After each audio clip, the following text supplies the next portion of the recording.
이제 우리의 입장과 그리고 하나님의 입장에서 바라보는 복음이 전혀 다르다라는 것을 명확하게 이해를 하셔야 됩니다. 하나님의 복음을 이해하면 그냥 방향이 보여지는 거예요. 어디로 달려가야 되는지, 무엇을 위해 살아야 되는지가 이제 표대를 세우고 달려갈 수밖에 없게 되는 거예요. I praise 'cause I know you're still in control. 'Cause my praise is a weapon. It's more than a sound. More than a sound. Oh, my praise is the shout that breaks Jericho. 자, 오늘의 이야기는 아주 단순합니다. 이제 벙어리 귀신 들린 아이의 이 축사하는 그러한 단순한 스토리입니다. 그런데 스토리는 굉장히 단순한데 이 안에 아주 디테일한 많은 이제 영적인 메시지가 담겨져 있습니다.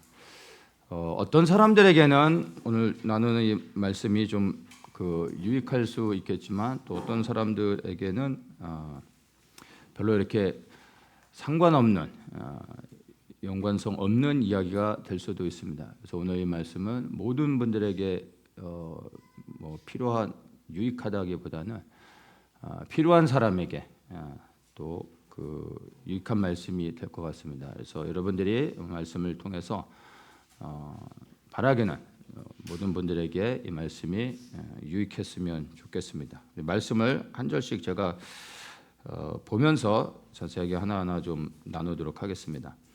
예수님께서 변화산에서 이제 내려오셨더니 사건이 하나가 일어난 것입니다. 그래서 17절과 18절을 보면 무리 중에 하나가 대답하되 선생님 벙어리 귀신 들린 내 아들을 선생님께 데려왔나이다. 귀신이 어디서든지 저를 잡으면 거꾸로져 거품을 흘리며 이를 갈며 그리고 파리하여 가는지라 내가 선생의 제자들에게 내어 쫓아달라 하였으나 저희가 능히 하지 못하더이다. 자, 예수님이 부재중인 상황 가운데서 어떤 귀신 들린 아이의 아버지가 예수님을 찾아왔는데 예수님이 안 계셔서 예수님의 제자들에게 귀신을 쫓아달라고 부탁을 했습니다. 그런데 제자들이 시도를 했음에도 불구하고 귀신을 못 쫓아낸 거죠.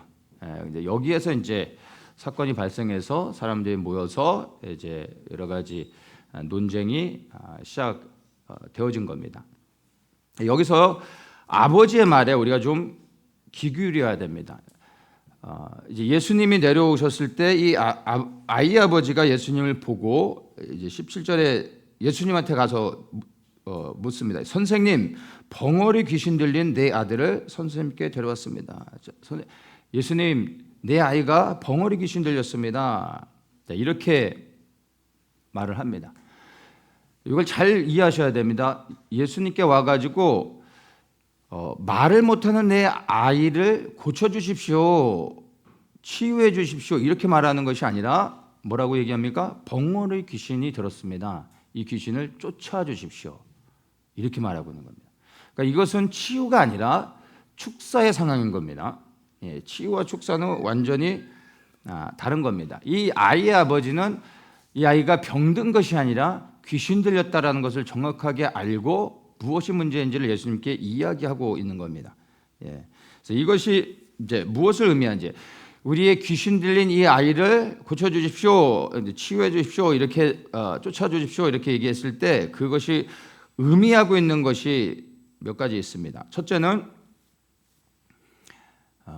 악한 영의 공격은 실제한다라는 것입니다.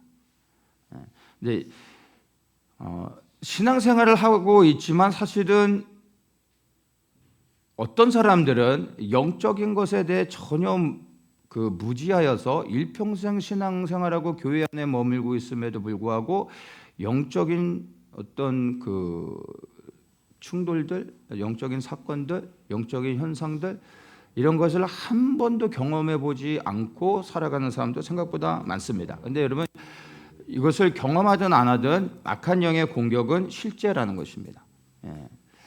어떤 사고나 질병으로 말을 못하게 될 수도 있습니다. 그런데 반대로 어떤 악한 영의 공격으로 인하여 말을 못하게 될 수도 있다라는 것입니다.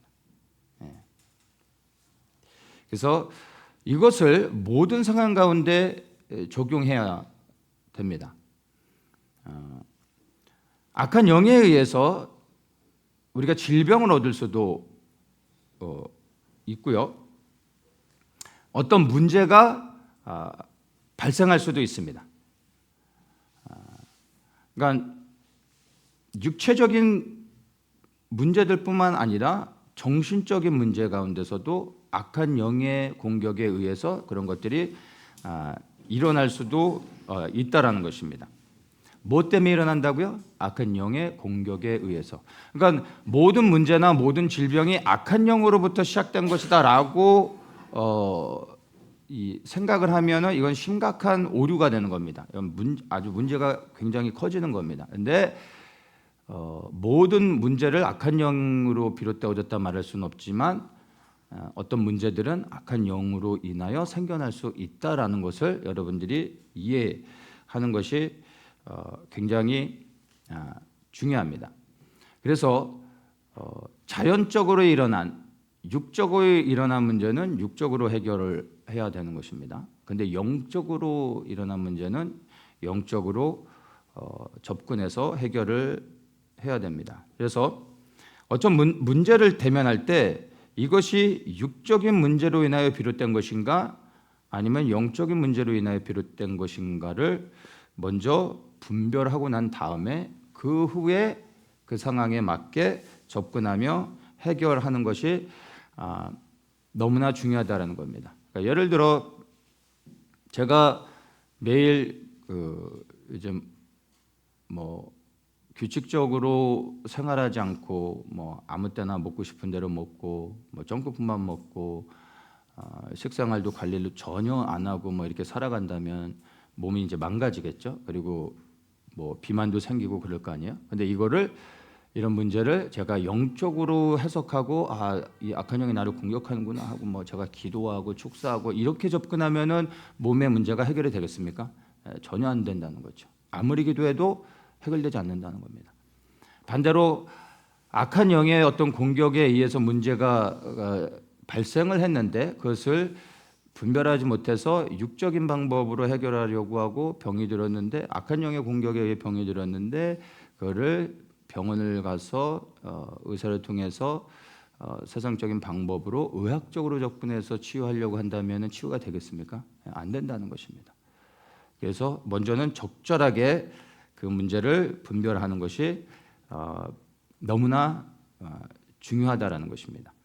그리고 두 번째로 이 의미가 있는 것이 벙어리 귀신이 존재한다라고 말을 했는데 그럼 벙어리 귀신이 존재한다라는 사실은 무엇을 더 의미하냐면 조금 더 확장해서 보면 벙어리 귀신이 존재하면 여러분 귀머거리 귀신도 있고요.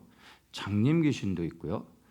어떤 특별한 질병의 귀신들 이해되십니까? 수많은 귀신들이 있다라는 것을 여러분들이 이해하셔야 되는 겁니다. 그래서 이것을 조금 더 구체적으로 확장해서 이렇게 보면 뭐 우리 안에 여러 가지 질병들, 뭐 피부에 질병이 있어서 뭐 아토피가 생겨난다. 물론 이 아토피가 다 영적인 공격에 의해서 일어난 건 아니겠지만 이 아토피라는 악한 영이 들어와서 그런 문제를 일으킬 수도 있다라는 것입니다. 우리가 어떤 뭐 암이 걸렸다, 어떤 암에 걸렸는데 그것이 그 암의 영으로 인하여 예를 들어서 뭐 피부암에 걸렸다. 뭐 그 피부암이 그 악한 영에 의해서 걸릴 수 있다라는 것입니다. 이게 단순히 우리 어떤 질병에 대한 육체적 질병에 대한 것들뿐만이 아니라 이게 우리의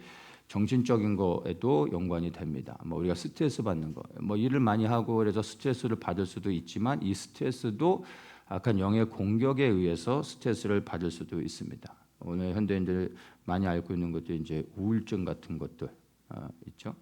이런 것들도 어떤 육적인 문제로 인하여서 그 다음에 정신적인 문제로 갈 수도 있는데 육적인 문제가 없고 그냥 영적인 공격에 의해서 이런 우울증, 정신질환들 이런 것들이 발생할 수도 있다라는 겁니다. 이것도 영적인 공격이 되는 겁니다. 그래서 어떤 사람들은 굉장히 예민하고 민감한 사람들이 있는데 성향의 그런 것이 아니라 약간 영의 영향을 받아서 그렇게 되어질 수도 있고요. 오늘날 현대인들 너무나 많은 사람들이 이 자해를 하거나 자살하는 이런 일들도 일어나지 않습니까?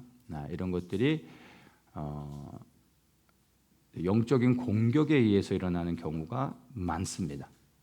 100%라고 하는 건 아닙니다. 그런데 영적인 문제로 인해 일어나는 경우들이 많다는 겁니다. 그래서 약한 영의 공격은 육과 영을 제한하지 않고 다방면으로 우리 안에 접근해서 공격할 수 있다는 것입니다. 그래서 제일 중요한 것은 모든 것을 영적으로만 보려고 해서는 안 되겠지만, 그러나 영적인 문제로 인해서 우리 안에 우리가 어려움을 겪을 수 있다. 영적인 공격을 받아서 우리 안에 문제가 발생하고 관계가 깨어질 수도 있고 질병이 생겨날 수도 있고 여러 가지 문제들, 또한 우리 삶 속에 일어난 어떤 사고나 저주 이런 것들도 다 영적인 문제와 연결되어져서 발생할 수 있다라는 것을 이해하고 이것을 인정하는 것, 이게 굉장히 중요합니다.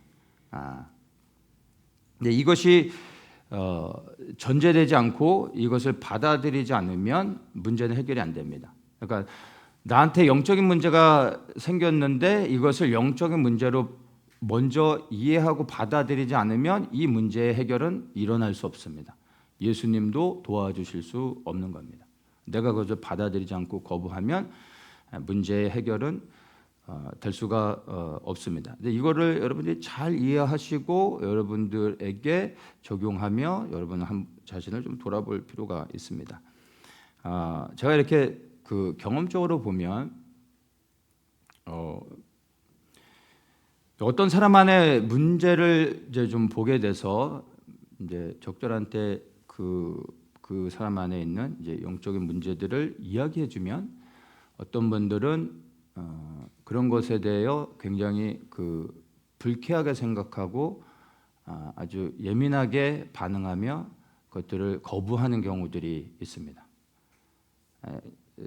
너무나 분명하게 그 사람만의 영적인 문제들을 보게 돼서 그것들을 얘기해 주지만, 그러나 그 사람은 그거를 자신의 영적인 문제로서 받아들이지 않고 그것들을 그 문제 자체에 대해서 얘기하는 것을 굉장히 불쾌하게 기분 나쁘게 생각한다라는 겁니다. 근데 이게 의외로 이제 영적인 문제가 있는 분들에게 이런 얘기들을 해주고 접근하면 경험적으로 보면 거의 대부분 과반수 이상이 그걸 받아들이지 않습니다. 거부합니다. 좀 안타까운데 그런 것들을 이제 좀 보게 되면 첫째는 이제 교만하기 때문에 그런 것들을 거부하고 받아들이지 않는 경우들도 있습니다. 그런데 그거는 둘째치고 제가 말하고 싶은 거는 영적인 문제가 있음에도 불구하고 그것을 얘기해 줬는데 불쾌하게 생각하고 거부하고 받아들이지 않는 사람들의 대부분은 어떤 문제가 있냐면 여러 가지 많은 상처들을 갖고 있습니다. 수많은 상처들을 갖고 있는데 그 상처가 해결되지 않은 채로 본인도 모르는 경우가 있고 본인이 알지만 덮어놓고 숨기고 가는 경우들도 있고 그리고 영적으로 굉장히 예민하기도 하고 어떤 이 영적으로 약한 사람들, 이런 사람들이 주로 이제 이런 것들을 얘기하면 이제 충격을 받고 불안해하면서 이걸 받아들이지 않습니다. 그런 걸 보면은 좀 안타깝죠. 도와주고는 싶은데 먼저는 그것을 그 문제를 가진 사람이 받아줘야, 인정해줘야 그 다음 스텝으로 갈 수가 있는데 이거를 거기서 거절해버리면 더 이상은 할 도리가 없는 겁니다. 그래서 그런 것들을 한번 여러분들이 곰곰이 생각해 보시면 좋겠습니다. 자, 제가 누군가의 영적인 문제를 이야기할 때 그것을 지적하고 문제 삼고 그걸 공격하는 게 아니라 이런 문제가 있습니다라고 얘기해 주는 거잖아요. 근데 이거는 누구를 비방하는 게 아니거든요. 근데 여기에 대해서 불쾌하게 생각한다라는 것은 이 사람이 문제가 있다라는 겁니다. 영적인 문제가 있기 때문에요. 그러니까 또 영적인 문제가 연결돼서 그런 또 어떤 나타나는 현상이 있는 건 사실이지만, 자, 생각해 보세요. 제가 여러분이 아주 심각한 질병에 걸렸어요. 근데 제가 그 질병에 걸린 걸 알았어요. 근데 여러분은 모르고 있어요. 아주 심각한 질병에 걸렸는데 그걸 모르고 있어요. 근데 제가 그거를 알려줬어요. 집사님, 이런 병에 지금 걸리셨습니다. 지금 빨리 치료하셔야 됩니다. 안 그러면 큰일 납니다. 자, 이렇게 제가 얘기를 했는데 이게 여러분을 공격하는 겁니까? 근데 이걸 가지고 막 기분 나빠한다라는 거죠. 집사님, 집사 성격이 왜 그래요? 막 이러면 기분 나빠할 수 있는 거잖아요. 근데 집사님 병에 걸리셨어요. 치유해야 됩니다. 아니, 이게 기분 나쁘실 이야기입니까? 근데 여기에 이렇게 반응한다는 겁니다. 영적으로 질병이 있기 때문에, 문제가 있기 때문에 그런 것들 자체를 받아들이지 못하고 거부하는 경우가 많은 겁니다. 그래서 이런 경우는 이제 그 사람 안에 있는 상처들이 먼저 치유되고 회복되는 과정을 통해서 그것들을 받아들이고 인정하면서, 그리고 이렇게 이제 도움을 요청할 때 비로소 다음 단계로 나갈 수 있는 겁니다. 근데 알려줬음에도 불구하고 그것을 인정하지 않으면, 제가 말씀드렸지만 예수님도 딱히 하시지 않습니다. 치유할 능력이 없어서가 아니라 그 사람이 원치 않고 받아들이지 않기 때문에 예수님도 그 다음 스텝으로 하실 수가 없다라는 겁니다. 그러면 안타깝지만 그냥 그렇게 사셔야 됩니다. 자기 믿음대로 사는 거죠. 근데 그 믿음이 어떤 믿음입니까? 이제 자기가 믿는 확신, 나는 괜찮다라는 자기 확신. 그러나 자기의 확신이 진짜 믿음은 아니죠.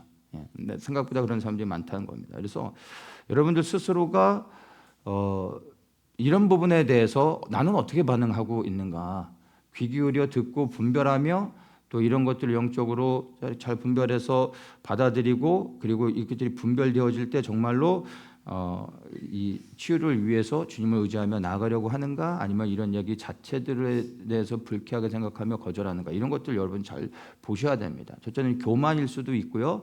두 번째는 영적으로 수많은 연약함들과 열등감이라든지 치유되지 않는 상처들로 인하여 이렇게 반응할 수 있다는 겁니다. 그래서 여러분들 스스로도 이런 문제들을 혹 경험해 보셨다면, 이런 상황 가운데서 이런 것들을 경험해 보셨다면 여러분은 어떻게 반응했었는지 다시 한번 돌아보면서 이제 혹시나 여러분 안에 그런 문제들이 없는지 다시 한번 생각해 보는 시간이 가지면 좋겠습니다. 19절에 대답하여 가라사대 믿음이 없는 세대여, 내가 얼마나 너희와 함께 있으며 얼마나 너희를 참으리요, 그를 내게로 데려오라. 믿음이 없는 세대여 하면서 예수님께서 책망을 합니다. 아버지가 아들의 귀신을 쫓아달라고 부탁을 했는데 예수님은 믿음이 없다라고 책망을 하시죠. 특정한 어떤 그 대상을 말씀은 안 하셨는데 이게 누구를 책망하는 거겠습니까? 이제 첫째는 아이의 아버지이겠지만 또한 아이의 아버지뿐만이 아니라 사실 거기에 모인 대부분의 사람들이 믿음 없는 사람들인 거죠. 그래서 바로 오늘날 우리 시대 우리에게도 적용이 되어지는 겁니다. 예수님께서 지금 우리를 향하여 믿음이 없는 세대여 이렇게 책망하고 있는 겁니다. 그러면 정말 이게 나를 책망하는 소리인가 아닌가는 여러분들이 한번 이 말씀을 통해서 좀 더 점검해 보시면 좋겠습니다. 자, 20절입니다. 이에 데리고 오니 귀신이 예수를 보고 곧 그 아이로 심히 경련을 일으키게 하는지라 저가 땅에 엎드러져 굴며 거품을 흘리더라. 자, 이 아이가 경련을 일으킵니다. 그리고 땅에 엎드러져 대굴대굴 굴다가 거품을 흘립니다. 이게 예수님 앞에 악한 영이 예수님을 대면할 때 일어나는 나타나는 현상으로 이렇게 생각하시면 됩니다. 귀신은 시객에서 우리가 여기도 뭐 귀신이라고 말하지만 사실 귀신은 악한 영을 이야기하는 것이죠. 그래서 악한 영, 영은 영이기 때문에 영을 봅니다. 예수님이 육을 입고 오셨지만 예수님이 하나님이신 걸 악한 영은 당연히 알죠. 그래서 하나님이신 예수님을 보면 모든 영들은 굴복되어질 수밖에 없습니다. 그러니까 예수님을 봤더니 두렵고 떨리는 거죠. 그러니까 이 아이가 경련을 일으키고 거품을 물었지만 사실은 이 아이가 아니라 아이 안에 있는 악한 영이 그렇게 경련을 일으키고 이 거품을 물면서 예수님 앞에서 두려워 떠는 것이라고 생각하시면 됩니다. 그래서 영의 세계는 약육강식의 그 원리가 그대로 적용되어집니다. 그냥 강한 자가 살아남고 약한 자는 굴복되어 지는 겁니다. 그래서 여기서 영이 강하다라는 것은 뭐 다른 게 아닙니다. 뭐 우리가 어떤 훈련을 통해서 뭐 어떤 내가 뭘 어떻게 해서 영이 강해지는 그런 것이 아니라 영이 강하다라는 것은 예수 안에 거하여 성령의 충만함을 입은 상태, 이게 영이 강해진 겁니다. 다른 게 아니라 나로부터 비롯되어진 어떤 그런 것이 아니라 예수 그리스도가 내 안에 임하심으로 예수의 영이 성령이 내 안에서 충만히 채워질 때 영이 강한 사람이 되어지는 겁니다. 그래서 영이 강하다라고 생각하실 때 여러분 무엇을 떠올려야 되면 성령의 충만함, 이것을 생각하시면 됩니다. 그래서 나의 그 어떠함, 나의 어떤 훈련 이런 것들로 되어지는 것은 아닙니다. 그래서 강한 영을 보면 약한 영은 굴복되어지게 됩니다. 예를 들어 그 사도행전에 보면 제사장 스게와의 7 아들이 예수의 이름을 빙자해서 귀신을 쫓아내죠. 그랬더니 귀신이 예수의 이름으로 쫓아낼 때 도망갑니까?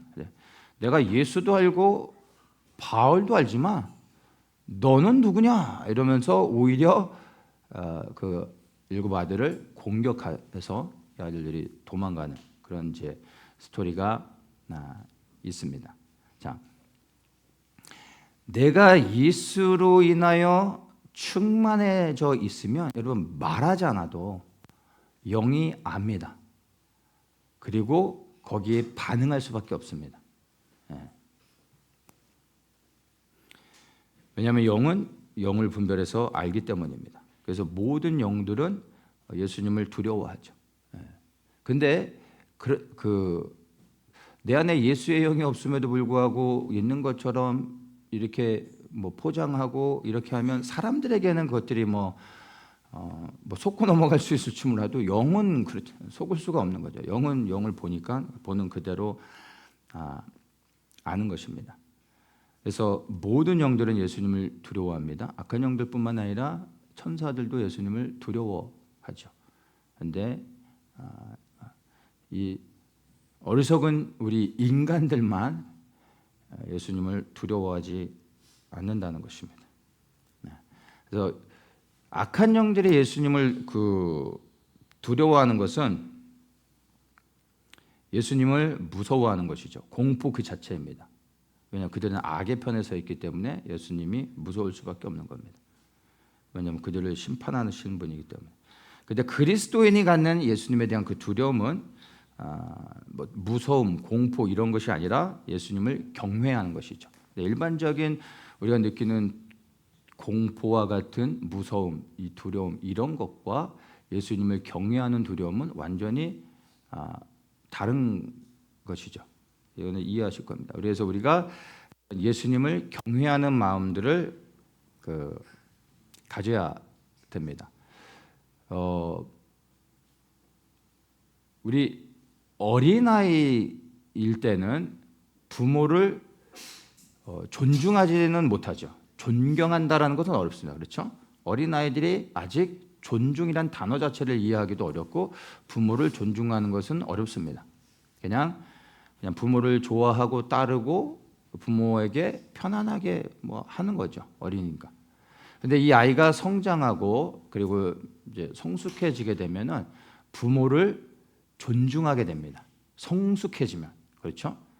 부모를 존중하게 되는 거예요. 그래서 그리스도인들이 예수님을 경외하고 하나님을 경외하는 것은 영적인 성숙을 이루는 사람들이 사람들에게 나타나는 모습입니다. 영적으로도 어린 사람들은 예수님을 경외한다라는 것을 잘 이해하기가 어렵습니다. 어린아이가 부모를 존경해야 돼 하면 그 말의 의미가 무엇인지 잘 모르는 것처럼 예수님을 경외하는 게 무엇인지 잘 모를 수도 있습니다. 아주 영적으로 어리다면.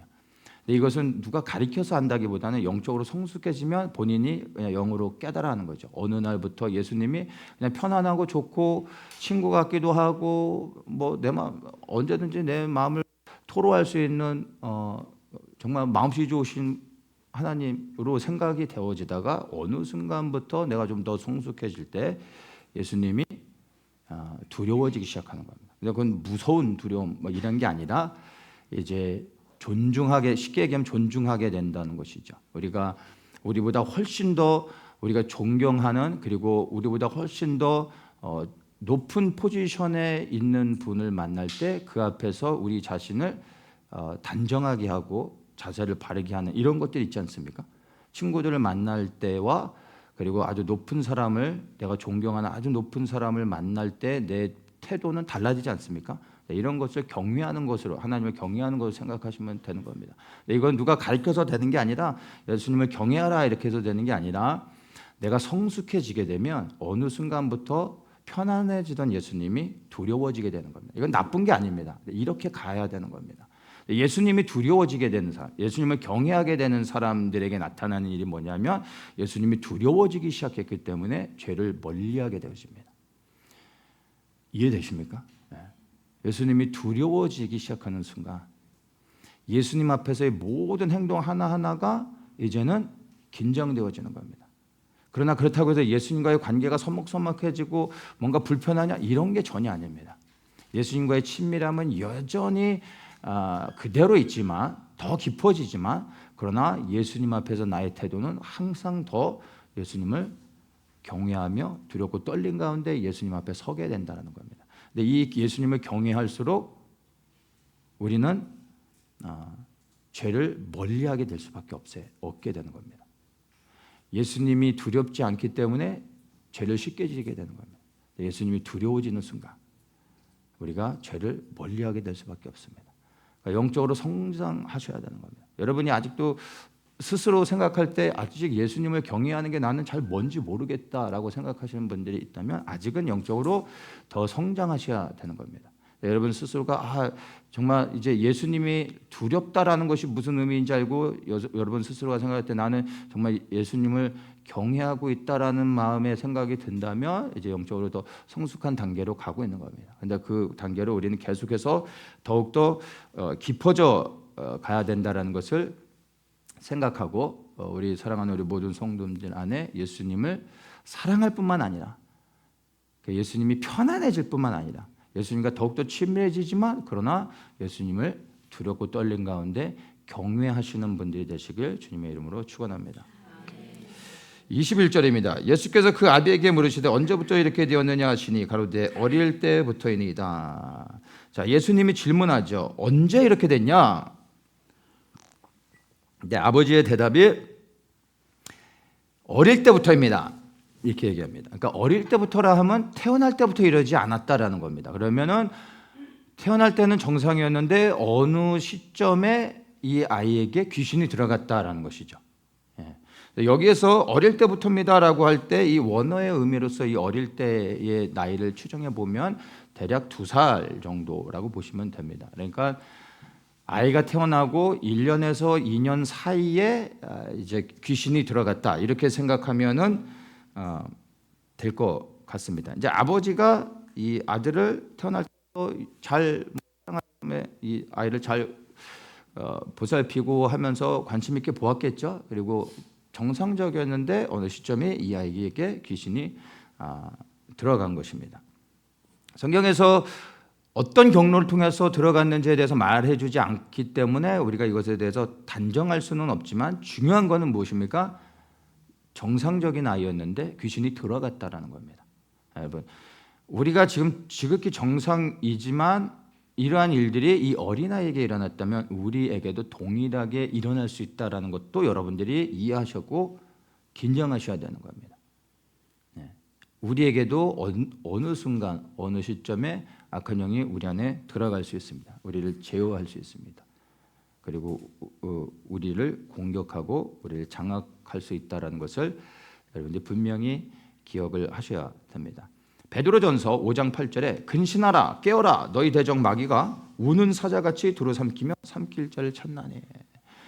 우리는 잠을 자고 쉬기도 해야 되지만 여러분 악한 영은 잠을 잘 필요가 없습니다. 그래서 24시간 늘 불을 켜고 다니며 자기가 무너뜨리려고 하는 상대를 찾고 계속해서 공격하려고 한다는 것을 우리는 반드시 기억을 해야 됩니다. 그래서 이것을 여러분이 영적으로 이해한다면 우리가 그러면 약한 영의 공격을 어떻게 차단할 것인가 이런 부분까지도 생각을 해야 됩니다. 그러면 악한 영이 어떻게 우리 안에 들어오게 될까요? 영적인 원리는 생각보다 항상 단순합니다. 문을 열어주면 들어오게 되는 겁니다.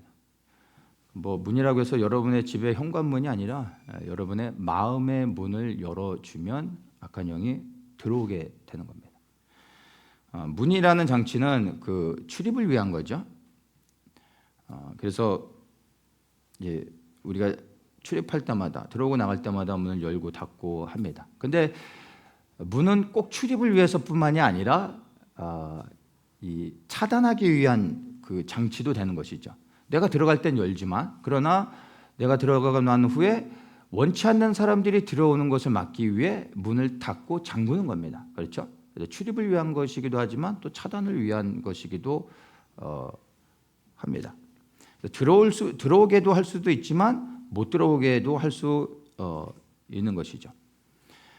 그래서 문단속을 잘하는 것이 악한 영이 내 안에 들어오지 못하게 하는 방법입니다. 그래서 문단속을 잘해야 됩니다. 이게 영적인 공격을 막을 수 있는 길입니다. 계시록 3장 20절에 보면 볼지어다 내가 문 밖에 서서 두드리노니 누구든지 내 음성을 듣고 문을 열면 내가 그에게로 들어가 그로 더불어 먹고 그는 나로 더불어 먹으리라. 예수님께서 내 음성을 듣고 문을 열면 내가 그에게로 들어가겠다 이렇게 말씀하십니다. 놀랍지 않습니까? 예수님도 우리가 문을 열어주셔야 들어오십니다. 예수님은 박력 있게 막 우리의 문을 그냥 발로 뻥 걷어차고 나다 하고서 들어오시는 그런 분이 아니라는 겁니다. 들어오길 원하시지만 우리가 반드시 문을 열어주어야만 예수님이 들어오십니다. 그냥 그분은 인격이시기 때문에.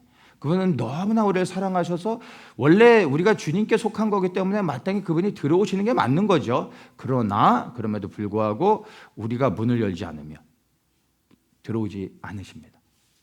왜요? 우리에게 자유의지를 주셨기 때문에. 자유의지를 왜 주셨습니까? 우리를 사랑하기 뿐만 아니라 자유의지를 통해 우리 스스로가 예수님을 영접하고 예수님을 높일 때 그분이 진정으로 영광을 받을 수 있는 겁니다. 그래서 우리에게 자유의지를 주셨습니다. 그래서 우리가 문을 열어줘야만 반드시 열어줘야만 주님께서 들어오신다라는 것을 생각하셔야 됩니다. 그러면 예수님께 당연히 문을 열어줘야 되지 않겠습니까? 여러분 문을 예수님께 항상 열고 계십니까? 어떻게 하는 것이 예수님께 문을 열어드리는 것일까요? 문이 어디 있는지 알아야 열어줄 거 아닙니까? 현관문은 아니니까 그럼 어떤 문을 여실 겁니까? 예수님께 문을 연다라는 것은 특별한 게 아닙니다. 진짜 보이는 문을 여는 것이 아니라 매 순간 예수님을 찾고 예수님을 기억하고 예수님을 구하고 그리고 예수님을 높이고 예수님께 감사하고 예수님으로 인하여 기뻐하고 즐거워하고 예수님을 자랑하고 이게 예수님께 문을 여는 겁니다.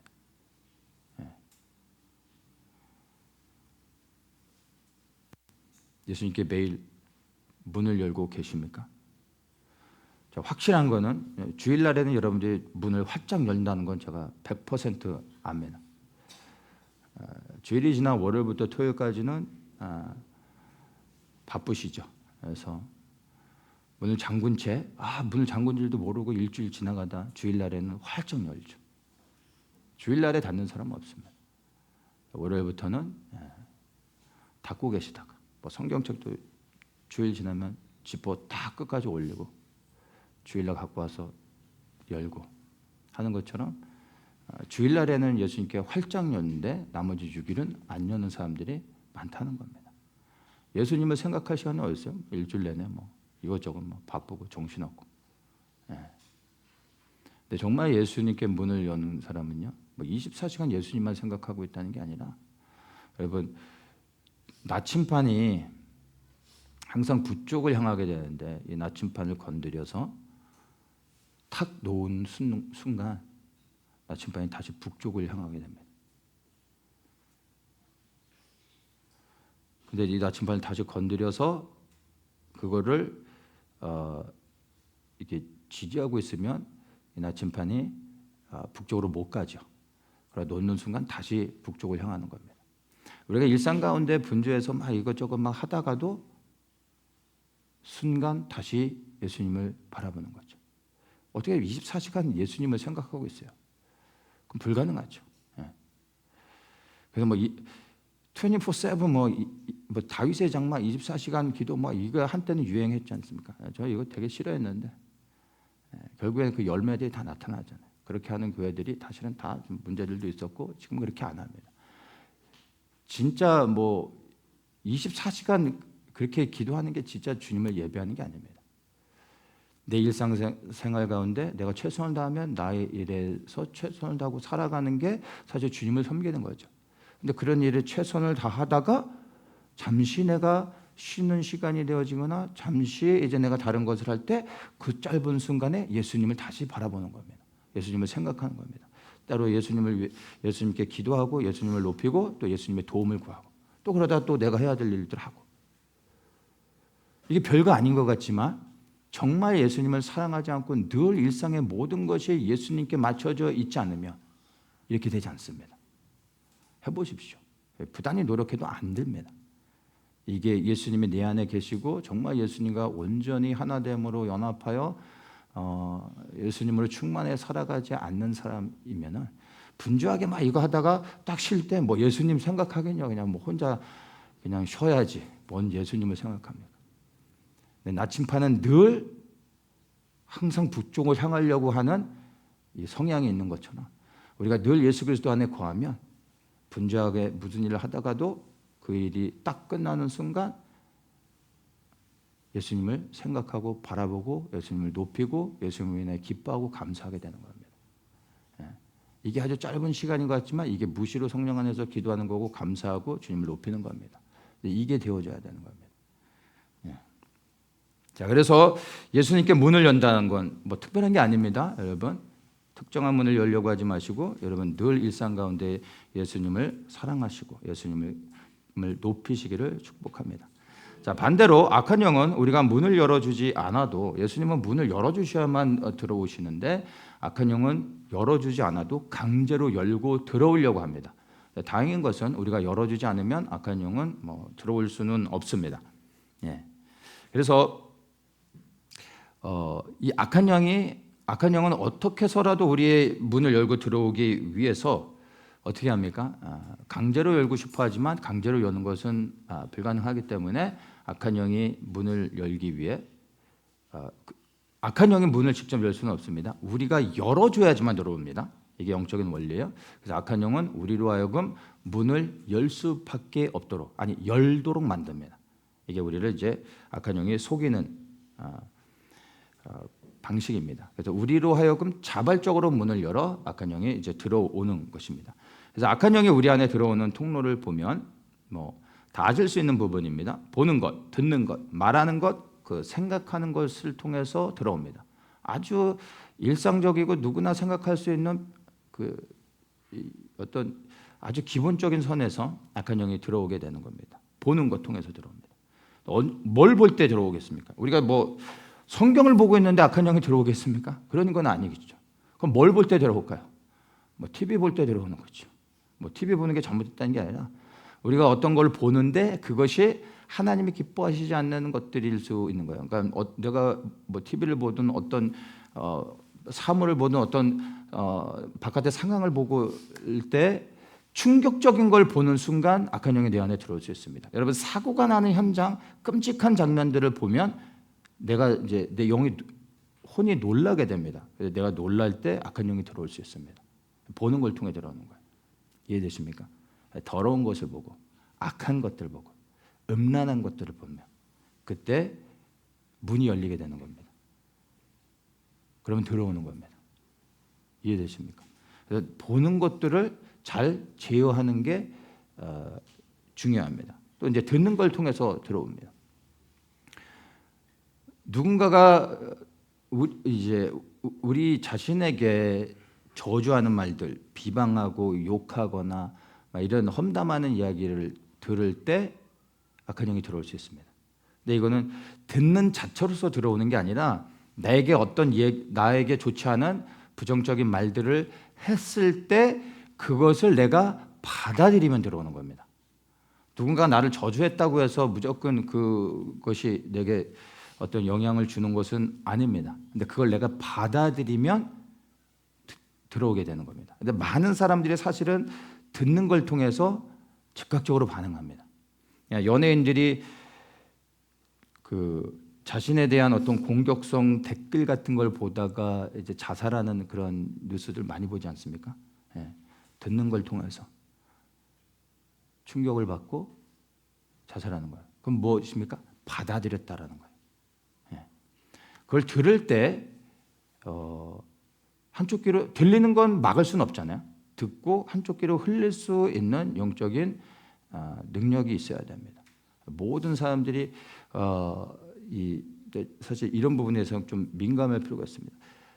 누군가가 나에 대해서 말하든 그리고 꼭 나에 대해서는 얘기가 아니라 어떤 얘기인데 그 얘기가 악한 얘기거나 하나님이 기뻐하시지 않는 얘기들, 누군가를 비방하는 얘기든 뭐 이런 것들을 들을 때 내가 그것을 받아들이고 그것들을 인정하는 순간 악한 영이 내 안에 들어올 수 있다는 겁니다. 그래서 내가 들을 때 그것들을 제어할 수 있어야 됩니다. 특별히 나에 대한 공격들, 비방들 이런 것들을 들을 때 그것들을 여러분 누군가 나에 대해서 안 좋게 얘기하는 것 자체는 내가 막을 수는 없지 않습니까? 그러나 그것들을 받아들이냐 받아들이지 않느냐 내가 결정할 수 있는 겁니다. 많은 사람들이 듣는 그대로 내가 받아들인다라는 겁니다. 영향을 받는다는 겁니다. 그래서 이게 영이 좀 강건해져야 되는데 누가 나한테 어떤 얘기를 공격을 하더라도 그냥 그걸 듣고 흘릴 수 있는 영적인 능력이 있어야 됩니다. 그렇지 않으면 악한 영이 듣는 걸 통해 들어옵니다. 이제 말하는 것, 내가 말하는 것을 통해서 악한 영이 나의 말을 통해 들어올 수 있다는 겁니다. 내가 누군가를 축복하는 말을 통해서 악한 영이 들어올 수 있겠습니까? 그건 아니겠죠. 당연히 저주하는 말, 욕을 한다든지 누군가를 비방한다든지 없는 말을 한다든지 이럴 때 악한 영이 내가 하는 말을 통하여 내 안에 들어올 수 있습니다. 그래서 우리는 먼저 내가 말을 할 때 이 말이 제일 먼저 듣는 건 결국엔 말이지만 내가 듣는 겁니다. 말하는 거지만 내가 제일 먼저 듣게 되는 겁니다. 그래서 말하는 것에 대해서도 우리가 항상 잘 이렇게 제어해서 말을 할 수 있어야 되는 겁니다. 그래서 한번 떠나간 말은 내가 되돌릴 수가 없죠. 그래서 이 말하는 부분에 대해서도 굉장히 여러분이 신중을 기해야 됩니다. 그래서 누군가 내가 어떤 뭐 영적으로 잘 판단해서 누군가를 잘못을 지적하고 그것을 비방하는 것을 옳게 생각하는 사람들도 간혹 있어요. 저 사람이 이런 잘못했어, 저런 잘못했어 하면서 그 사람의 잘못을 지적합니다.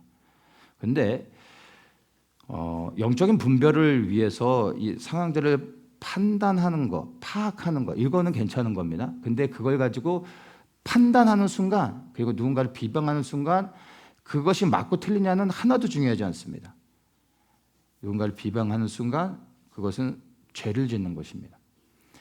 이 세상에 어느 누구도 누군가를 판단할 수 있는 영적인 권리를 자격을 받은 사람은 없습니다. 오직 판단하실 수 있는 분은 예수님입니다. 우리 눈에 보여지는 게 있다 할지라도 우리는 그것을 영적으로 잘 분별해서 내가 그 가운데서 넘어지지 않도록 조심해야 되는 것이죠. 그걸 위해 분별하는 것이지 누군가를 판단하고 비방하기 위해서 말을 해서는 안 되는 겁니다. 그래서 누군가를 하여튼 비방하거나 험담하거나 모여서 이렇게 뭐 누군가를 공격하고 이런 얘기들이 사실은 나를 무너뜨리는 겁니다. 그래서 저는 말하는 것을 통해서도 내 영이 무너지기도 하지만 사실은 한 공동체가 무너질 수도 있는 겁니다.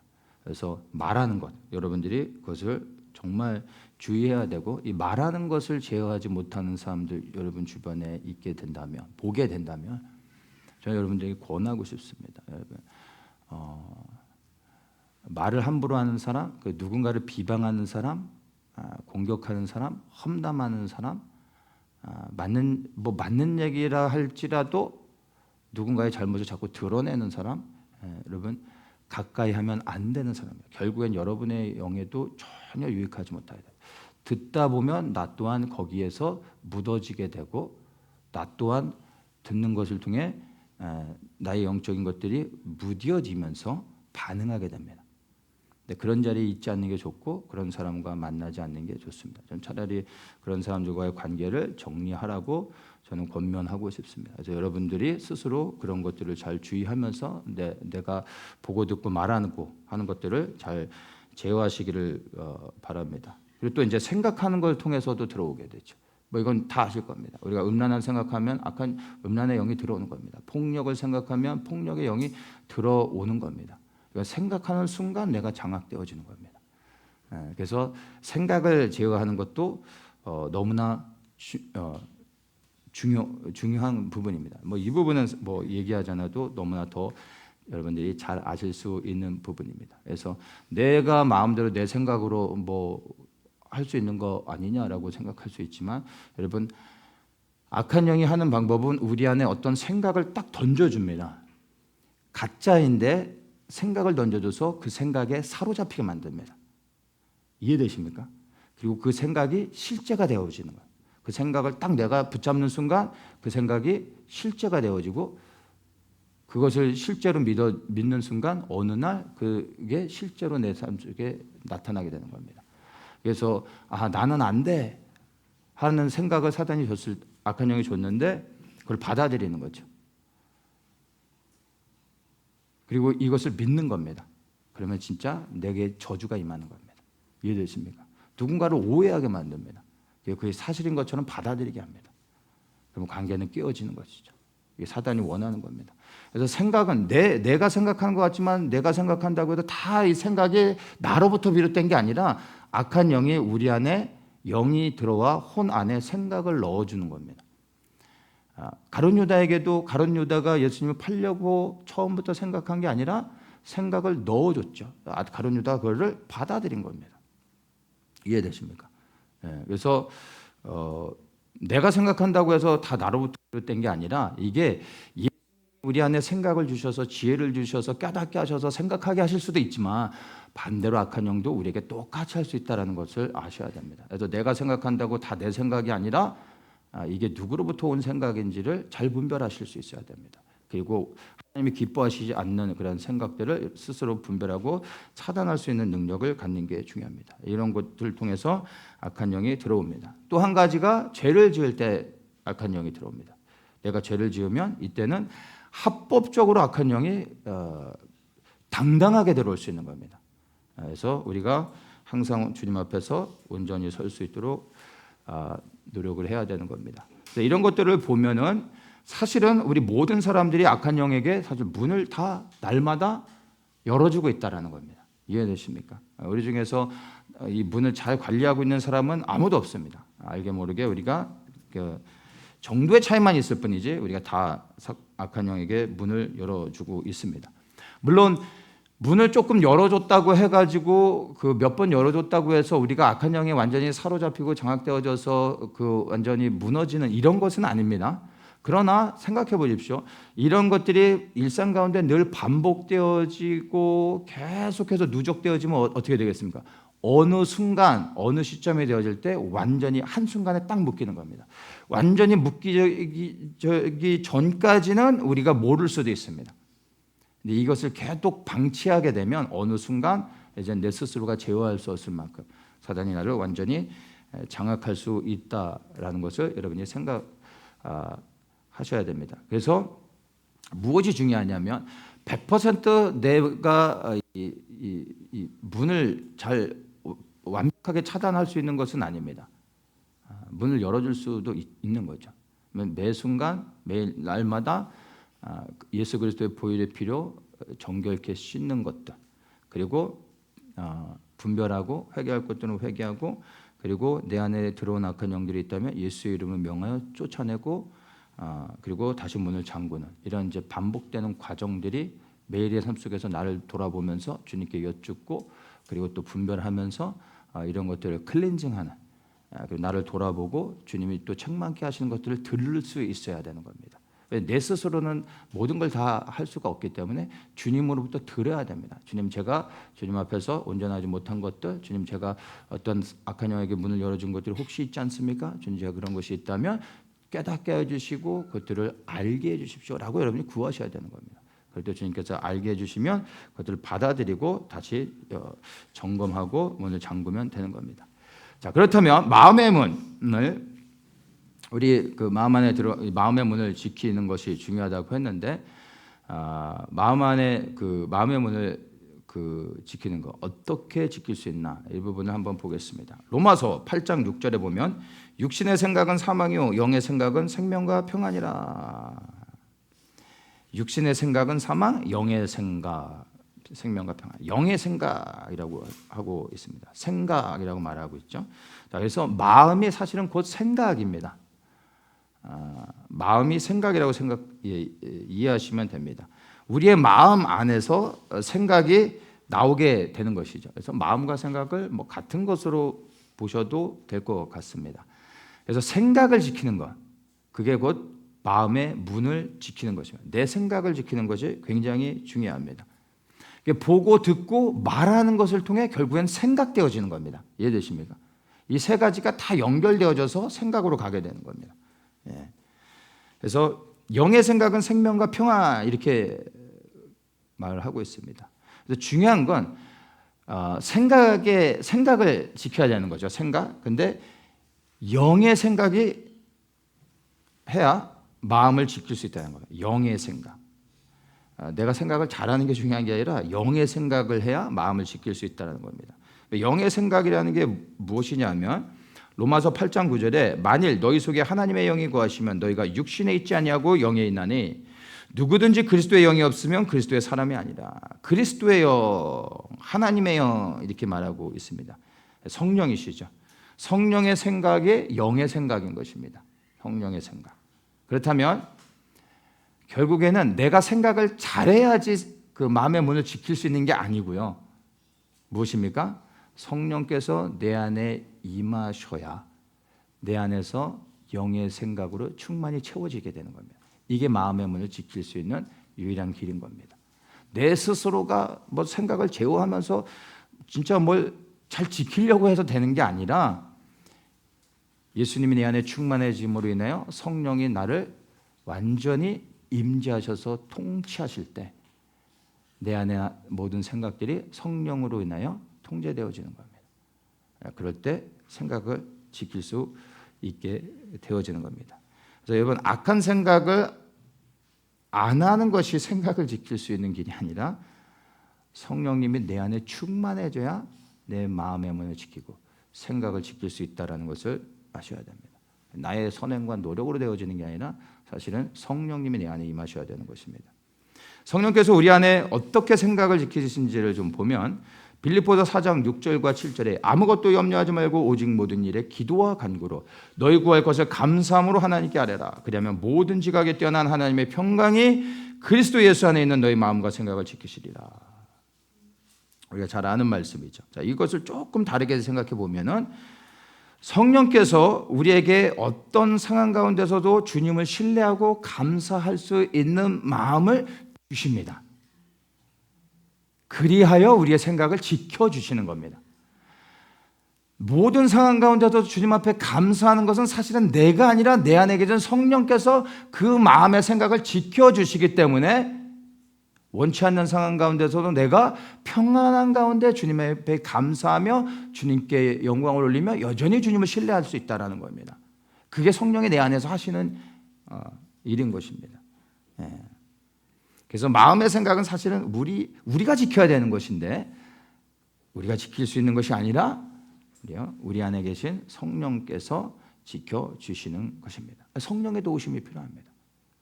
나의 노력만 갖고 되진 않습니다. 그래서 나의 노력이 필요 없느냐? 아니, 내가 노력해야 됩니다. 어떤 노력이요? 예수님을 찾고 예수님을 구하고 성령님께 순종하려고 하는 노력. 그때 이제 성령이 내 안에서 지키시고 인도해 주시는 겁니다. 여러분, 날마다 늘 예수님 안에 거하는 것. 그리하여 성령의 충만함을 받고 성령의 인도하심에 따라 순종하여 살아가는 것. 이게 중요한 겁니다. 이럴 때 성령께서 내 마음의 생각을 지켜주실 뿐만 아니라 나의 삶을 선하게 인도해 주신다라는 것. 생명의 길로 가게 해주신다라는 것. 그것을 기억하시기 바랍니다.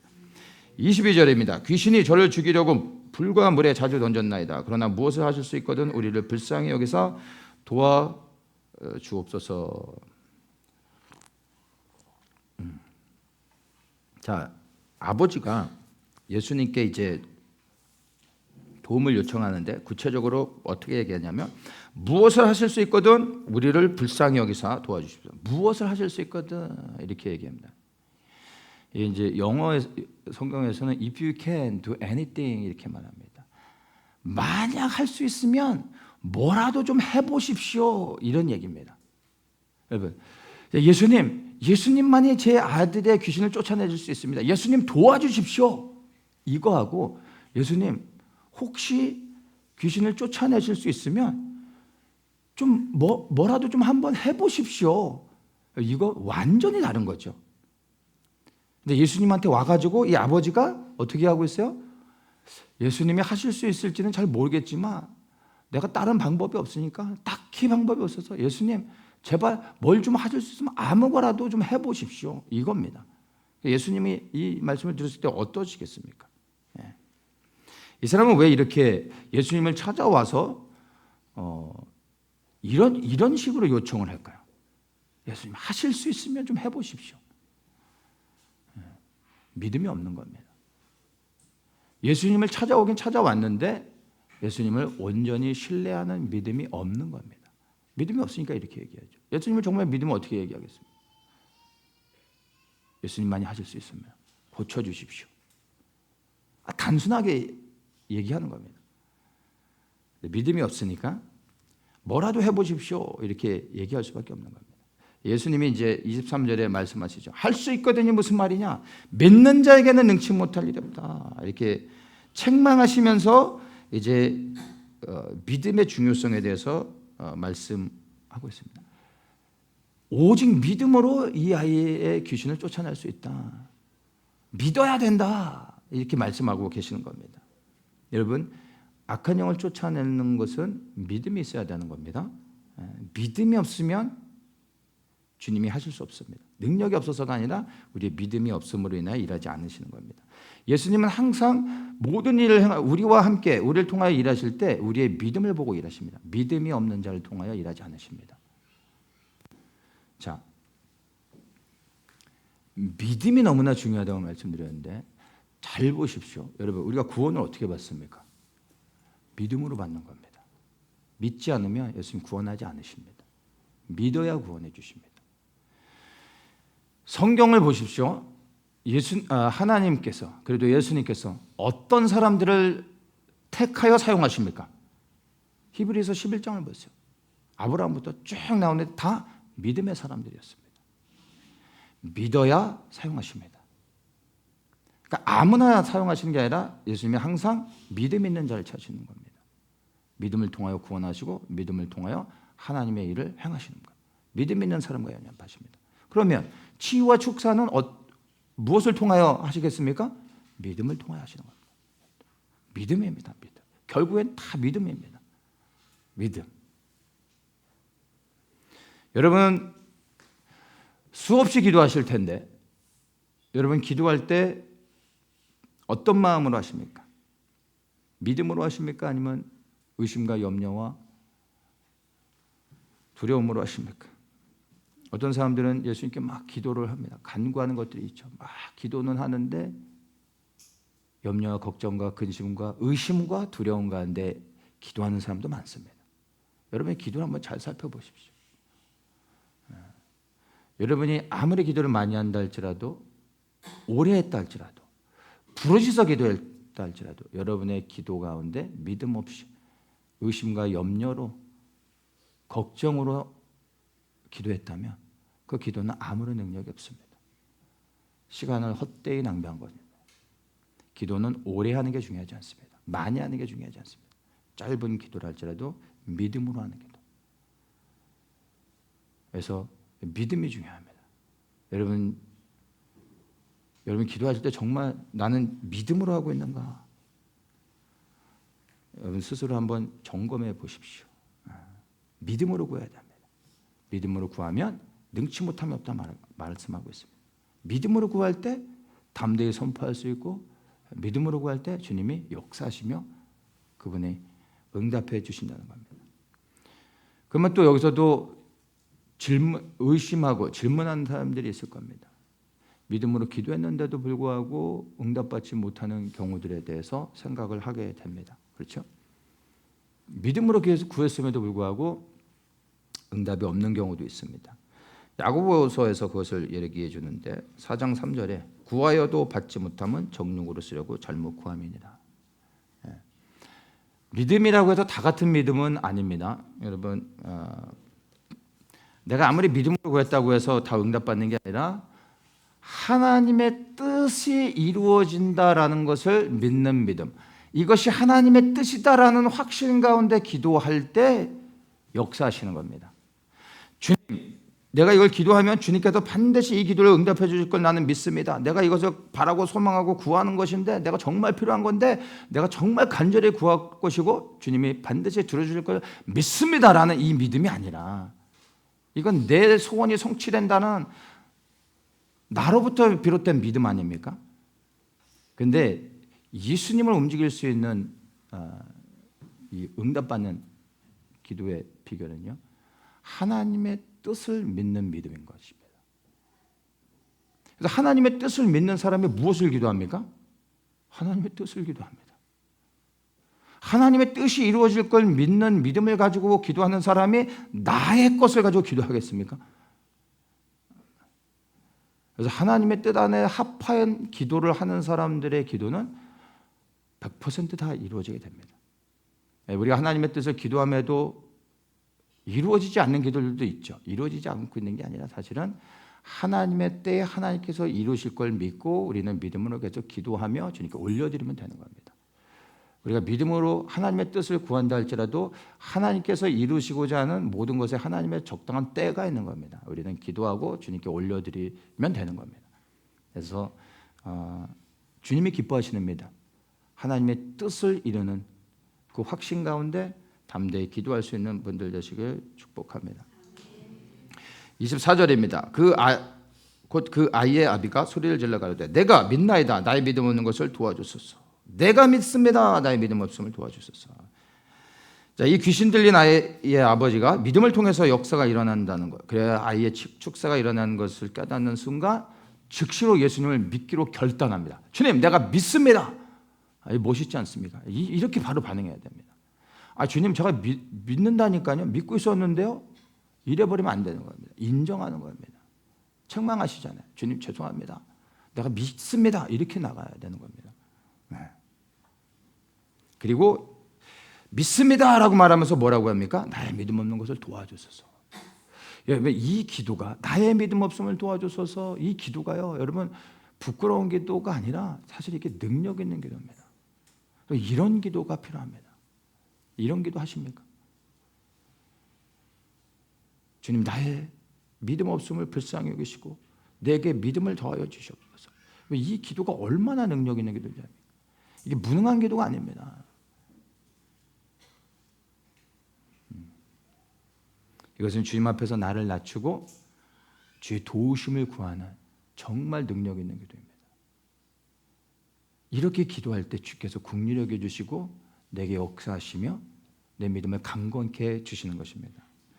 우리 중에 예수님을 다 믿는다 하지만 우리 중에 어느 누구도 예수님 보실 때 온전한 믿음, 완전한 믿음을 가진 사람은 아무도 없습니다. 믿음의 모양과 수준은 다 각기 다르겠지만 동일한 건 우리 모두가 끊임없이 우리의 믿음이 성장해야 된다는 겁니다. 주님을 만나는 그 순간까지 우리의 믿음은 끊임없이 성장해야 됩니다. 여러분 이것을 기억하셔야 됩니다. 여러분 스스로가 보실 때 나 이만한 믿음, 나 같은 믿음이면 충분해. 이제 참 자랑스러워. 나 같은 믿음 가진 사람이 좀 있을까? 이 정도면 됐어 하는 순간 여러분 이제 끝난 겁니다. 끝난 겁니다. 우리 중에 충분한 믿음을 가진 사람은 아무도 없습니다. 다 부족합니다. 늘 성장해야 됩니다. 여러분의 믿음에 만족하시면 안 돼요. 저는 가끔씩 자기의 믿음을 자랑하고 만족하는 사람들을 가끔 봅니다. 너무 안타깝습니다. 우리의 믿음이 날마다 성장해야 됩니다. 우리가 우리의 믿음을 자신하고 확신하고 내 믿음을 믿는 순간 이미 교만한 것이고 그래야 넘어질 일밖에 없게 되는 겁니다. 우리는 늘 믿음의 연약함을 인정하고 이 믿음을 내가 믿음 없음을 인정할 때 이것이 주님을 더욱 간절히 찾는 방향으로 나아가는 겁니다. 그래서 주님이 늘 주의 도우심이 필요하다는 것을 인정하고 주님을 찾는 것이죠. 그래서 이게 능력 있는 기도인 겁니다. 이런 사람을 주께서 도와주시는 겁니다. 그래서 주님 나의 믿음 없음을 도와주시옵소서. 주님이 내게 믿음을 주셔야 됩니다. 이런 기도 하셔야 되는 겁니다. 그럴 때 주께서 우리의 믿음을 강건케 해주실 줄 믿습니다. 25절입니다. 예수께서 무리에 달려 모이는 것을 보시고 그 더러운 귀신을 꾸짖어 가라사대 벙어리 되고 귀먹은 귀신아 내가 너에게 명하느니 이 아이에게서 나고 다시 들어가지 말라. 자 여기서 먼저 보면은 귀신을 꾸짖었다. 예수님께서 꾸짖어서 먼저 꾸짖었다 이렇게 말씀합니다. 그래서 꾸짖었다라는 것을 원어의 의미를 보면은 이 꾸짖다라는 말 안에 판단하다, 그러니까 요금을 부과하다 이런 의미가 있습니다. 그러니까 쉽게 얘기해서 예수님이 꾸짖었다라고 할 때 이 의미 안에 담겨져 있는 것은 이미 악한 영은 심판을 받았다라는 겁니다. 심판을 누가 하십니까? 예수님만이 하실 수 있는 거죠. 이들은 심판을 이미 받은 것입니다. 그래서 이제 예수님은 그냥 꾸짖으시고 명령하시면 되죠. 근데 우리는 어떻게 기도합니까? 예수의 이름으로 하는 겁니다. 그렇죠? 예수님은 그냥 말씀하시면 됩니다. 하나님이시니까. 근데 우리는 이제 예수의 이름으로 악한 영들을 꾸짖어야 되는 겁니다. 꾸짖을 때 이제 이 악한 영들이 이미 심판받았음을 확신하며 그렇게 선포해야 된다는 겁니다.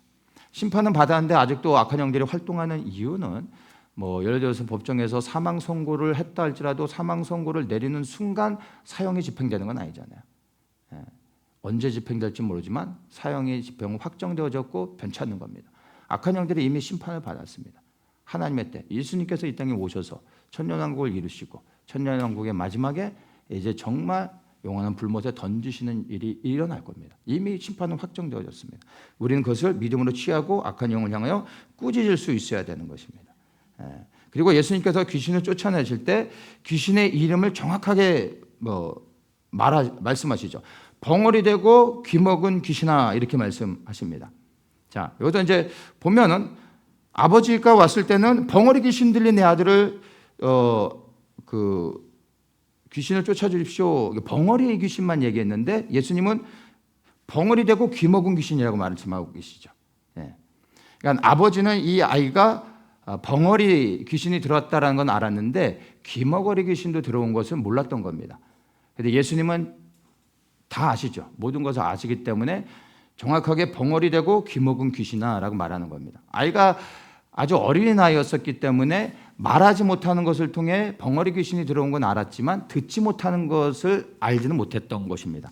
축사를 하다 보면 귀신이 축사를 할 때 어떤 영을 보고서 그 영을 쫓아낼 때 그 안에 또 다른 영이 또 나오는 것을 이렇게 경험하거든요. 그러니까 예수님은 하나님이시기 때문에 이 아이에 있는 모든 악한 귀신의 영들을 다 아시고 벙어리와 귀먹은 귀신아 이렇게 명령하는 겁니다. 그래서 그 악한 영을 명령할 때 정확하게 이름을 불러주셔야 되는 겁니다.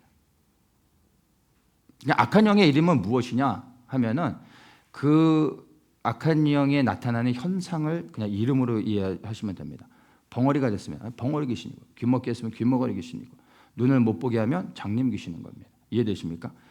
이제 악한 영에 의해서 암이 걸렸습니다. 그러면 그 암이 그 영의 이름이 되는 겁니다. 그래서 정확하게 그 이름을 불러줘야 되는 게 좋습니다. 그래서 내 안에 어떤 악한 영들이 있으면 나가라 이러면은 영들이 난 아니야 뭐 이럴 수 있는 거예요. 왜냐하면 자기 이름을 안 불렀기 때문에. 정확하게 불러주면 거기에 대해 반응할 수밖에 없습니다. 그래서 영으로 분별하고 그 악한 영의 이름을 불러주는 것은 굉장히 중요합니다. 구체적으로 명령해야 되는 겁니다. 그리고 여기서는 이제 나오라라고 말하고 있죠. 이렇게 명령해 줘야 되는 겁니다. 나갈래 이게 아니라 나오라, 쫓아내야 되는 겁니다. 그래서 때로는 쫓아내기도 하고요. 때로는 악한 영의 저주들이 묶여 있는 것들은 끊어내야 되는 것도 있고요. 그 어떤 풀어내야 되는 것도 있고, 그리고 보내는 것도 있습니다. 무조건 다 쫓아내는 건 아니고, 뭐 그 사람의 어떤 영적인 문제가 무엇이냐에 따라 잘 보면서 쫓아낼 건 쫓아내야 되지만, 이제는 모든 영적인 문제들을 해결하고 그 악한 영을 보내는 경우도 있습니다. 다 무조건 쫓아내서 되는 건 아닙니다. 그래서 그거는 영적인 상태에 따라서 정확하게 그 악한 영을 향하여 명령해야 되는 것입니다. 26절을 보겠습니다. 귀신이 소리 지르며 아이로 심히 경련을 일으키게 하고 나가니 그 아이가 죽은 것 같이 되어 많은 사람이 말하기를 죽었다 하나. 자, 경련을 일으키고 이 아이가 이제 힘이 빠져도 툭 쓰러진 거죠. 그래서 사람들이 죽은 줄 알았던 겁니다. 근데 악한 영이 축사가 일어나는 순간 사람에게서 강한 악한 영이 그 사람을 붙잡고 있었는데 이게 영적인 충돌을 통해서 이 악한 영이 떠날 때 일어나는 현상이 이런 겁니다. 처음에는 이제 버티고 발악을 하다가 나가는 순간 그 강한 이제 힘으로 붙잡고 있다가 나갈 때 나가는 순간 그 사람을 붙잡고 있었던 영이 빠져나가면서 그 사람이 온몸에 힘이 빠져서 이렇게 쓰러지는 경우가 많습니다. 그래서 이제 축사 일어날 때 일어나는 자연스러운 현상으로 그 이해를 하시면은 됩니다. 자, 그래서 이제 28절에 보면 집에 들어가심에 제자들이 종용이 묻자오되 우리는 어찌하여 능히 그 귀신을 쫓아내지 못하였습니까? 사람들이 다 가고 이제 제자들과 예수님만 조용히 남았을 때 이제 예수님께 묻는 거죠. 사람 많을 때 이제 창피해서 못 묻다가 아니 우리가 예수님의 이름으로 쫓아냈는데 왜 귀신이 나가지 않았습니까? 왜 우리는 못 쫓아냈습니까? 예수님께 이제 질문하는 겁니다. 예수님이 답변해 주십니다. 29절에 기도 외에 다른 것으로는 이런 유가 나갈 수 없다.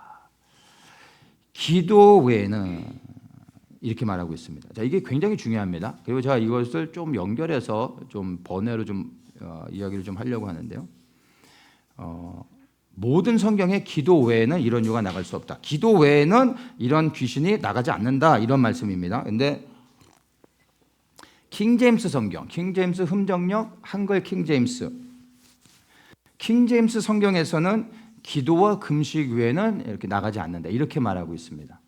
그래서 킹제임스 흠정역만을 주장하고 이것만을 보고 이 킹제임스 성경만이 옳다라고 주장하는 사람들이 있습니다.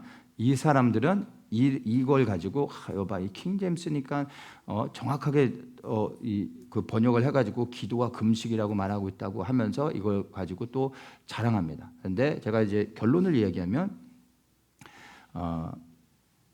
성경에 진짜 기록되어진 것은 기도 외에 다른 것은 이런 이유가 나갈 수 없다. 이게 맞는 겁니다. 그래서 기도와 금식이 아니라 기도 외에는 악한 영을 축사할 수 없는 겁니다. 금식이 아닙니다. 그러니까 제가 금식이 필요 없다라는 얘기가 아닙니다. 이 성경의 원문에 기도 외엔 이런 유가 나가지 않는다라고 기록되어 있다는 겁니다. 다른 모든 성경들은 기도 외엔 없다고 하는데 킹제임스만 있는 겁니다. 그래서 킹제임스를 좀 얘기하면 킹제임스 성경은 사본학적으로 보면은 그 쉽게 얘기해서 열등 사본을 가지고 번역을 했습니다. 그래서 사본을 이제 ABC로 이렇게 좀 나눠 그 사본학적으로 ABC로 나눕니다. A가 제일 좋은 그 사본이고 C가 제일 퀄리티가 떨어지는 사본으로 보면 이 킹제임스 성경은 C 사본으로 가장 열등한 사본을 가지고 성경을 번역했습니다. 그래서 킹제임스 성경은 추가되어진 내용들이 많습니다. 그래서 읽을 때는 좀 편안한 것들은 있는데 사실은 성경 원문에 없는 내용들이 추가가 되어진 겁니다. 그 내용 가지고 크게 달라지는 건 없는데, 근데 중요한 거는 킹제임스 성경은 사실은 이제 원래 없는 이야기가 많이 추가됐다는 겁니다. 그러니까 구약은 거의 똑같습니다. 모든 성경이. 왜냐하면 구약 자체를 유대인들이 필사해서 보존해 왔고 이 성경 한자 한자에 대해서 생명을 걸고 이들이 그 성경을 필사했었기 때문에 구약은 모든 성경이 번역이 거의 99.9%가 일치합니다. 근데 문제는 신약이거든요. 이제 신약을 필사할 때는 대부분이 서신서였죠. 그러니까 편지였습니다. 그러니까 편지를 바울이 고린도 교회 편지를 보냈는데 다른 도시에서 너네 편지 좀 우리에게도 좀 보내달라 하면은 그 당시에는 어떻게 합니까? 필사하는 겁니다. 복사를 할 수 없으니까. 그다음에 인쇄술이 없었으니까. 필사를 하는데 그거는 이 사람들이 어떻게 필사합니까? 한 20장 좀 필사해서 보내줘 이러면 붓으로 다 써야 되잖아요. 근데 이 사람들이 쓸 때 어떻게 쓰겠습니까? 그냥 바울의 편지인 거예요. 그 당시에 사람들이 볼 때는. 이게 거룩한 하나님의 말씀 이런 게 아니잖아요. 바울의 편지인 거예요. 근데 우리도 바울의 편지 좀 읽자 이래서 보내달라고 하는 거예요. 그래서 그냥 필사를 막 하는 거죠. 빠르게 하는 거죠. 하다 보면 틀리기도 하고 그리고 쓰다가 이거는 조금 저쪽에서 이해를 못할 수도 있겠는데 해서 자기들이 추가를 시켜서 좀 더 그 내용을 잘 설명해 줍니다. 그래서 이제 글이 늘어나는 겁니다. 그래서 킹제임스 성경이 이렇게 되어진 겁니다. 그래서 저도 이제 성경을 볼 때 킹제임스 성경을 참조를 합니다. 참조하기엔 유익합니다. 근데 킹제임스를 메인으로 보기에는 좋지 않은 성경입니다. 저는 권하진 않습니다. 메인은 다른 걸 보시고 참고로 보시는 게 저는 바람직하다고 생각합니다. 이거 이렇게 얘기하면 킹제임스 성경 보신 분들이 난리를 치겠지만 킹제임스 성경만을 주장하는 사람들은 이단입니다. 여러분 잘 아셔야 됩니다. 이 사람들은 킹제임스 성경 외에는 구원이 없다라고 말하는 겁니다.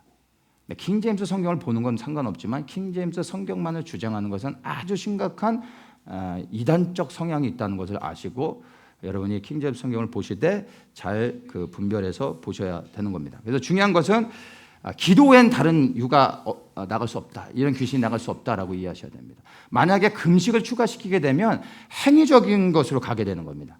그러면 축사를 할 때 어떻게 하겠습니까? 기도하지 않고 금식하는 겁니다. 금식해서 귀신 나가지 않습니다. 주님께서 기도하며 금식을 하게 하실 때는 할 수 있는 거죠. 그러나 금식했기 때문이 아니라 기도했기 때문입니다. 주님의 말씀에 순종했기 때문인 겁니다. 그런데 금식이 축사의 원리로 생각하고 금식을 해서 귀신을 쫓아내려고 한다. 이게 이제 행위적인 것으로 가게 되는 겁니다. 그래서 이게 굉장히 위험해지는 겁니다. 오직 기도를 통해서 되는 겁니다. 기도가 뭡니까? 이 기도는 하나님과 실질적으로 만나는 영적인 체험이지 않습니까? 이 영적인 체험, 기도를 통해서 기도를 많이 하는 사람들이 영적인 체험을 하죠. 성경을 많이 읽는 사람보다 기도를 많이 하는 사람이 영적인 체험을 더 많이 합니다. 영이 더 열려지게 되죠. 영이 열려진다는 얘기는 성령과 더 가까워지고 그리고 그런 영적인 체험들을 통해서 영적인 능력들을 갖게 되어집니다. 그리고 그 능력들이 흘러가게 되는 거죠. 그래서 기도를 많이 하는 사람들이 축사를 많이 하는 경우들이 있죠. 그래서 기도하지 않는 사람들이 축사하는 경우는 별로 없습니다. 기도를 많이 하는 사람들이 영적인 환경 가운데 열려 있고 그런 영적인 영향력을 가지고 축사를 하게 돼서 이게 다 연결되는 것입니다. 그래서 기도해야 된다는 겁니다. 그러니까 예수님의 제자들이 믿음은 있었지만 귀신을 쫓아내는 만큼의 영성, 기도하는 것들이 부족했기 때문에 나가지 않았었던 것입니다. 이 아이의 아버지의 문제는 뭐였어요? 믿음 없음의 문제예요. 믿음만 있고 믿음으로 주님 앞에 나오면 그 믿음을 아버지의 믿음을 통해 이 아이를 치유하실 수 있는데 아버지가 믿지 않았기 때문에 책망을 받은 거고 이 제자들은 기도하지 않았기 때문입니다. 여러분, 우리가 누군가를 정말 영적으로 도와주고 싶어도 여러분, 우리가 영적으로 도와줄 때는 뭘로 도와줄 수 있습니까? 다른 게 아니라 영적인 능력을 가지고 도와주는 겁니다. 근데 영적인 모든 능력의 기초는 기도입니다. 이 마지막 시대 가운데 우리가 기도에 더 힘써야 되는 이유는요, 다른 게 아니라 하늘의 일들이 풀어지기 위해서는 영적인 기도를 통해서 하나님의 이제 뜻이 이루어질 수 있도록 우리가 기도를 채워야 되고, 그 기도가 채워지는 순간 그리고 하나님의 때 하나님이 일하십니다. 그래서 이것을 믿는 사람들이 기도하게 되는 것이죠. 그래서 기도가 너무나 중요하다라는 것을 이제 다시 한번 생각하시면서 기도에 더욱더 힘쓰시는 분들 되시기를 축복합니다. 자, 귀신을 쫓아내는 것이 특별한 은사가 아닌 것을 근데 제가 좀 당부를 드리면서 이것도 좀 얘기를 할 필요가 있을 것 같습니다. 귀신을 쫓아내는 건 중요합니다. 그리고 이것은 우리에게 다 명령하신 겁니다. 마가복음 16장 17절에 보면 믿는 자들에게는 이런 표적이 따르니 곧 저희가 내 이름으로 귀신을 쫓아내며 새 방언을 말하며 귀신을 쫓아낸다. 야, 귀신을 쫓아낸다라고 말하고 있습니다. 그래서 예수를 믿는 모든 사람들이 귀신을 쫓아내야 됩니다. 쫓아낼 수 있습니다. 그래서 저는 여러분들이 귀신을 쫓아내기를 권합니다. 근데 어떤 귀신을 쫓아내냐? 여러분 안에 있는, 우리 스스로에게 있는 악한 영들을 여러분들 스스로가 예수의 이름으로 명해서 쫓아내셔야 됩니다. 셀프 축사라고 하죠.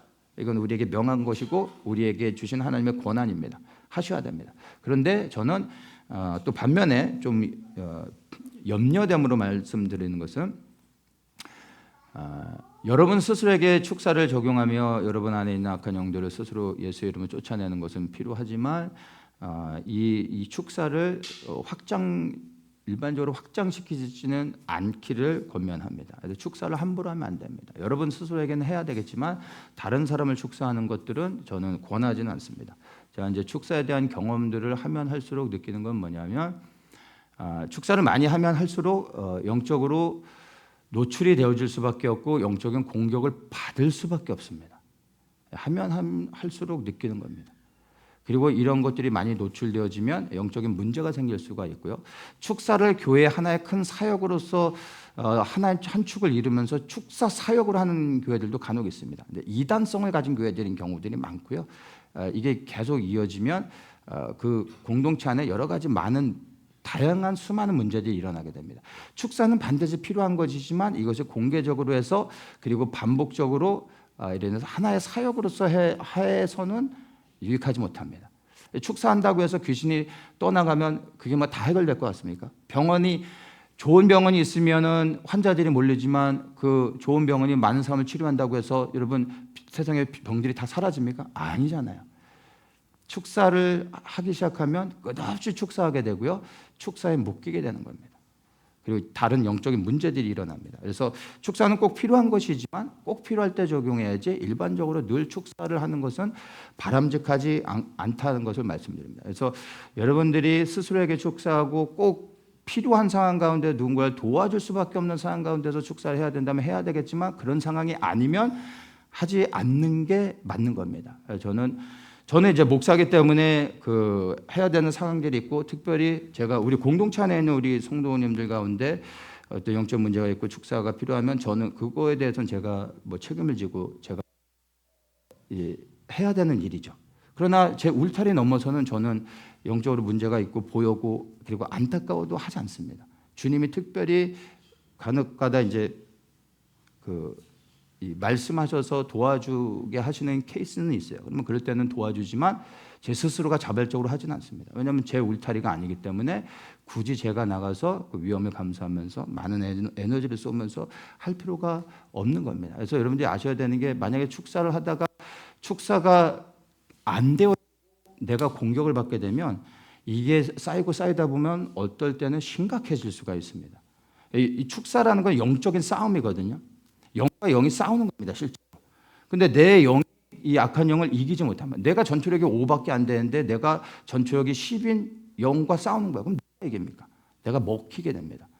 근데 잘못하면 악한 영에 의해서 내가 공격당할 때 심각하게 문제가 발생할 수 있습니다. 근데 이거를 여러분들이 영적으로 경험하다 보면 이게 얼마나 심각한 건지를 알 수 있는데 그걸 모르는 사람들은 그냥 축사를 쉽게 접근하고 다른 사람한테 막 축사하고 하게 되면은 이게 굉장히 위험해집니다. 주님이 명하시면 해야죠. 명하시면 순종하면 됩니다. 내 전투력과 상관없이 내가 약하다 할지라도 주님이 명하시면 말씀에 순종하면 주님이 다 책임지십니다. 근데 주님이 명하시지도 않았는데 내 눈에 보인다고 내가 하고 싶어서 하다가는 크게 다칠 수가 있습니다. 그리고 이게 시간이 지나서 쌓이다 보면 결국엔 내 영에 유익하지 못하다는 걸 아셔야 돼요. 그래서 이런 것들은 축사 사역을 전문적으로 하는 사람들 그리고 경험이 있고 저 같은 목사들이 주로 축사를 하는 게 바람직한 것이고 여러분들 될 수 있으면 축사는 다른 사람에 대한 축사는 하지 않는 게 여러분들의 영적으로 유익하다라는 것을 아시고 그것들을 여러분 스스로에게 적용하시기를 바랍니다. 오늘 많은 이야기를 좀 나눴는데 이제 스토리는 단순하지만 이 안에 여러 가지 영적인 메시지들을 좀 나눴습니다. 여러분 스스로가 기도하고 분별하면서 우리 안에서 우리도 모르는 사이에 영적인 것들을 간과하며 지나가며 살지 않았는가 생각해보고 다시 한번 지금 내 삶 속에서 내가 겪고 있는 많은 문제들이 있을 때 이것들이 과연 영적으로 온 것인가 육으로 온 것인가를 분별하면서 과연 이게 정말 영적으로 온 것이라면 이것을 바르게 적용해서 예수의 이름의 능력과 권세를 가지고 자유함을 얻고 그리하여 치유와 회복을 통해서 예수 그리스도께 영광을 돌리는 그런 삶을 사시는 분들 되시길 주님의 이름으로 축복합니다. 좋으신 주님 감사합니다. 오늘 여러 가지 영적인 사실들에 대해서 나눴습니다. 주님 우리에게 필요한 것을 분별하여 알 수 있게 하시고 깨닫게 하시고 그리하여 이 정말로 우리에게 주신 그 자유함을 가지고 더욱더 주님을 충성스럽게 섬겨나갈 수 있는 저희들 되게 하여 주시옵소서. 예수 그리스도의 이름으로 기도합니다. 아멘. 감사합니다.